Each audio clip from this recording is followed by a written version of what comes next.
Okay, welcome back, everybody. This is my favorite part, or one of my favorite parts of the course, and that is politics in the post-war era, because I'm interested in executive leadership.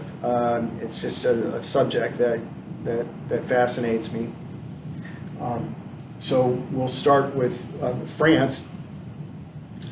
Now, if you remember all of the regimes that we've studied this year, which is hard to do because there were a lot of regimes in France that we've studied, but the First Republic emerged during the French Revolution in 1791 when they agreed to do away with the monarchy, or 1792 I want to say, and do away with the monarchy. They created the First Republic.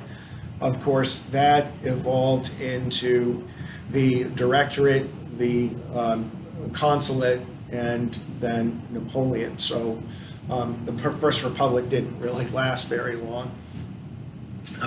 Of course, the Second Republic was created in 1848 after the revolutions of 1848, and Louis Napoleon Bonaparte, Napoleon's nephew, was elected president of France in the Second Republic.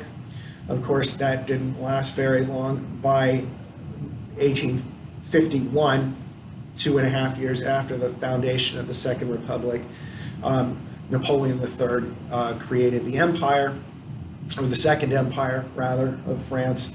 Of course, the Second Empire ended after the Franco-Prussian War in 1871. We have the creation of the Third Republic in 1875, and then the end of the Third Republic as France fell to the Nazis in 1940.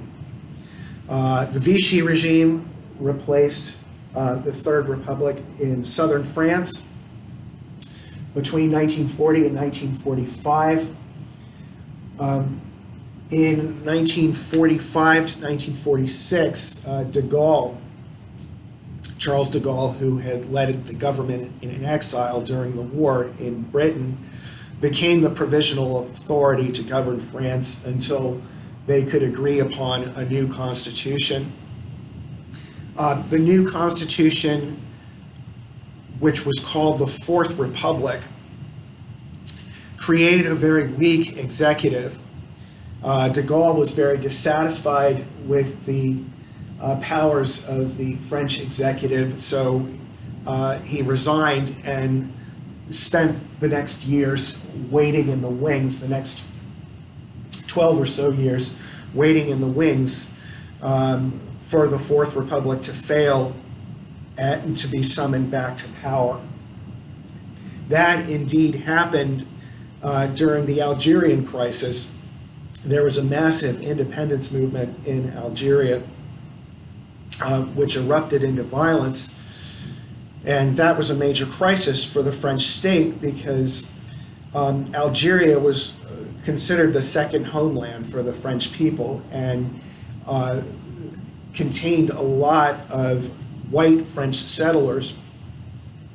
And so as this revolution erupts, a lot of the French living in Algeria felt endangered and felt they had to flee.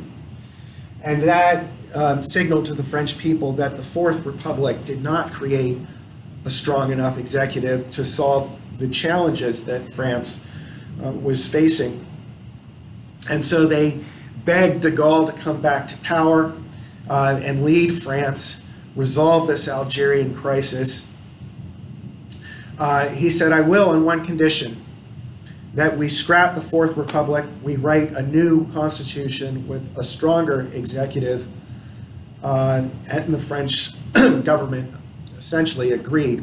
And so de Gaulle came back, they shredded the Fourth Republic constitution and created the Fifth Republic, which had a much stronger executive with a presidential term of 7 years, and the presidential power essentially to rule by decree in times of emergency, rule without a legislature in times of an emergency. So we have a president who primarily manages foreign affairs but is the head of state, and then a parliament with a prime minister who manages domestic affairs.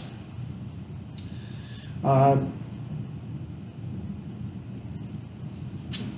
Gaulle, upon coming to power, immediately recognized that the Algerian crisis was unresolvable and that France had little choice but to give Algeria its independence.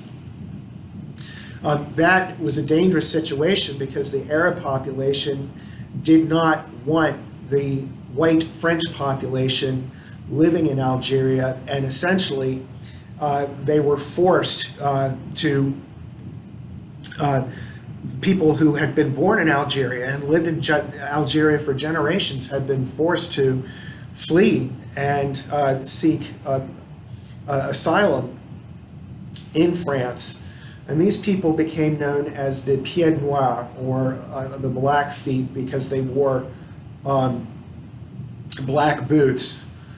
And I lived in France and knew Pieds Noirs families who had been forced from their homes in Algeria, and they did not view that as a derogatory term at all. Blackfeet, they were called because they wore black boots. It wasn't a derogatory reference to them at all.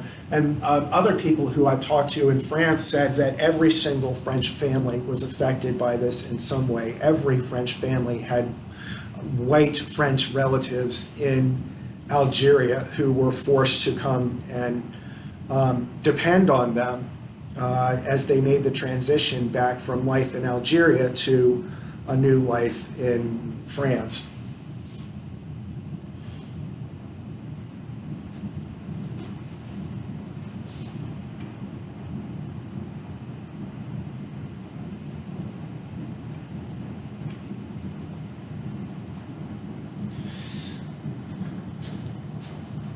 So we'll go through the succession of presidents in France because there are not that many. I mean, if you're in office for 7 years, there are going to be fewer leaders. So de Gaulle enjoyed about 11 years in office, but was brought down by the youth revolutions, massive protest movements that were led by Sorbonne University students that swept across Paris and other parts of France in 1968. That convinced de Gaulle that he needed to resign because these youths simply refused to recognize his authority anymore. He picked to endorse as his successor the one person in France who could write a grammatically perfect paragraph without any mistakes, Georges Pompidou, who was a philosophy professor before he got into politics. And Pompidou ruled for 5 years. He was considered a Gaullist, which was a center-right party. He was succeeded by Valéry Giscard d'Estaing, who was a centrist. And then d'Estaing ruled for 7 years. He fulfilled his entire 7-year term. And then the socialists elected François Mitterrand, who ruled France for 14 years. He's the only president of the Fifth Republic who managed to fulfill his first term of 7 years, win re-election, and then last right up through his second term. And he essentially ruled France longer than anybody since Napoleon III. So if you look at the transition of power, the center-right tended to capture the presidency of France more often than the socialists did. And by Gaullists, we mean the center-right party. It's the Gaullists and the centrists. We've only had two socialist presidents since the founding of the Fifth Republic in 1958, and that is Mitterrand and more recently François Hollande. When Chirac became the president of France, they changed the 7-year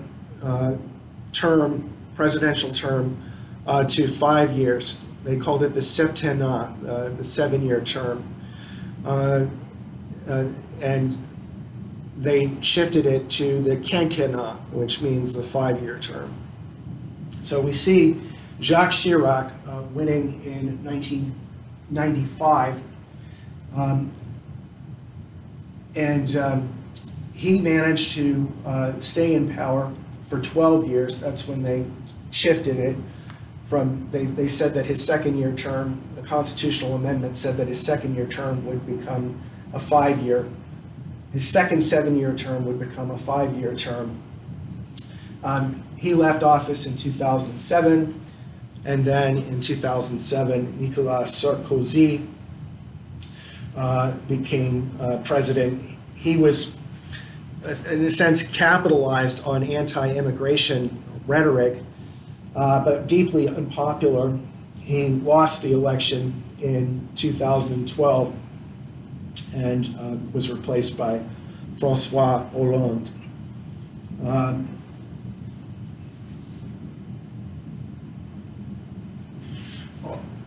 Hollande was deeply unpopular because his socialist policies caused a lot of wealthy people to pull their wealth out of France. And in 2017, Emmanuel Macron won. He didn't have any party affiliation. He ran as an independent technocrat, which is someone who is not really wedded to an ideology, but committed to governing France efficiently. Now, this is, I found, quite discouraging because when he won in 2017, he was in his late 30s and actually younger than me. So I am older than the president of France. That took something, that was a bit of a strain for me to accept that and to sink in. But at any rate, when we talk about the socialists in France, we're not talking about dictators. We're talking about people who are committed to democracy, but a much larger government role in the economy. So don't confuse a French socialist with a Soviet socialist or an Eastern European socialist. Okay, that's a good stopping point. A short break and we'll be right back.